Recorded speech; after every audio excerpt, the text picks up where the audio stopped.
Well, joining me live now is the Greens Senator and their Justice spokesman, David Shoebridge. And David Shoebridge, thanks for joining us.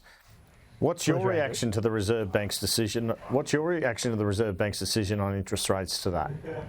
Well, it was about time we saw some common sense from the Reserve Bank, and it's just unfortunate that we haven't had the government in a position to put some additional pressure on the Reserve Bank and also use some of the levers it has to fight inflation without relying upon more and more interest rate rises that are really whacking some of the people who can least afford it. I mean, won't surprise you to know, Andrew, we think that the government could have done a lot more to fight inflation by things like putting a reasonable tax on corporate super profits and putting in place some caps on rental prices and rental price rises across the country. There's plenty that the Labor Party could have done in government to get to a freeze on interest rates before now. I'll get to the rent freeze in a moment. Do you think the government should get rid of Philip Lowe? Well, I mean, our Treasury spokes, Senator Nick McKim, is on record as not being a great fan of Mr. Lowe as the Reserve Bank Governor. And you know, anybody who has committed such a kind of clear breach of faith with the Australian people by making unambiguous promises about where interest rates would go in, then be in charge of the levers on interest rates and completely break those promises. I think anyone should have a real sense of job insecurity once they do that. On the government's Housing Future Fund legislation, do you see any prospect of the Greens ever supporting that bill? We'll support a bill that invests the kind of money needed to build affordable and public housing across the country. We'll support a bill that actually invests in affordable and public housing. We're not attracted by the government's proposal, which is to put $10 billion and invest it on everything other than affordable housing by whacking it in the stock market and gambling on its returns. We keep hearing Labor talk about a $10 billion housing bill, and it's a $10 billion stock gamble, the proceeds of which might be applied to public housing. You keep calling for a rent freeze. It's a state and territory government issue, and that'll just never happen. That's just unrealistic, isn't it? Well, you could have said the same about capping energy prices, couldn't you? I mean, it's exactly the same issue with capping energy prices. We saw leadership from the federal government. We voted for that legislation to help that happen. Greens MPs across the country voted for it at state parliamentary level. Why is it that the federal government says you can do it on energy, but you can't do it on rents? I mean, it doesn't make sense to the Australian public, doesn't make sense to us. Do you see any hypocrisy in the Greens' stance on housing when several in your party room have a few investment properties? Well, no, absolutely not, because literally every single Greens senator and MP has said they're willing to put their hand up and support significant reforms, getting rid of capital gains tax concessions, getting rid of negative gearing, putting in place rent freeze, when it's actually against some of our narrow economic interests. Like, we're actually willing to vote against our very narrow family and personal economic interests in favour of what we think is a major reform. Does your family claim tax on the interest on its investment properties? Claim tax? I don't think you claim tax. Well, you know what I mean. Do you get the tax concession? It does not negatively gear properties, is my understanding. You're talking about properties my wife owns. Well, then, yes. No, it doesn't negatively gear them. But I want to be clear.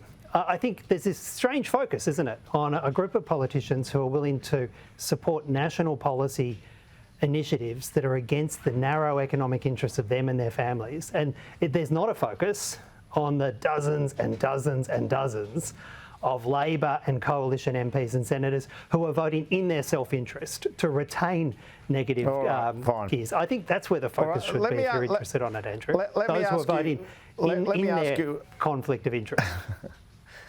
Well, let me ask you about the National Anti-Corruption Commission. What sort of matters do you think they should look at the moment? What should be their first priority? Well, I mean, PwC and the way in which that entity has its tentacles literally all through government, including on some of the the agencies in the federal government that we need to investigate PwC, whether that's the Tax Office or the Australian Federal Police. I mean, obviously, PwC should be a core focus, and because the NAC is just being, stood up as we speak, it's probably the only federal government agency that hasn't outsourced a chunk of its work to PwC. So we see a significant role for the NAC on investigating PwC. We also think the Synergy 360 contracts and that whole series of potential conflicts of interest that surround them should be the focus of the NAC.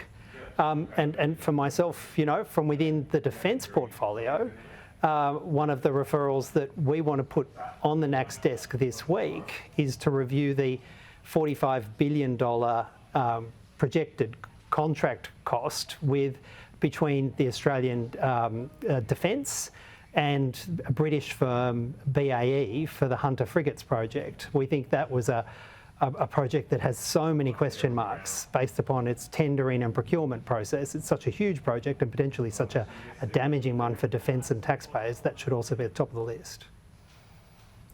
And just finally, what did you make of the reaction of politicians to the findings against Gladys Berejiklian? And why do you think that inquiry led to findings of corruption, not criminality? I ask you as a former New South Wales politician who campaigned for a while on issues of integrity.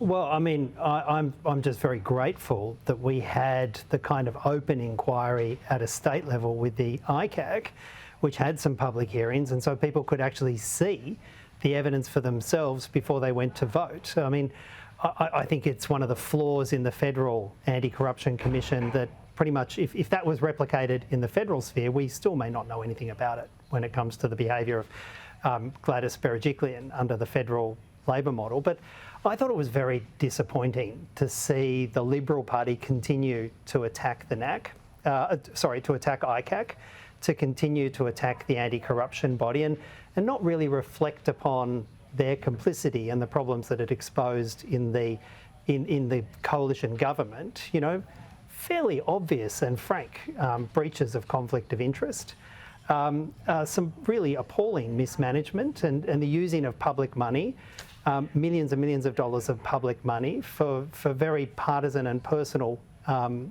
favours. So if the Liberal Party can't reflect upon that and look to themselves more than ICAC, then I think we've got a problem with the Liberal Party at a state and a federal level. David Shoebridge, Green Senator, thanks so much for your time this afternoon. Cheers, Andrew. Good speaking.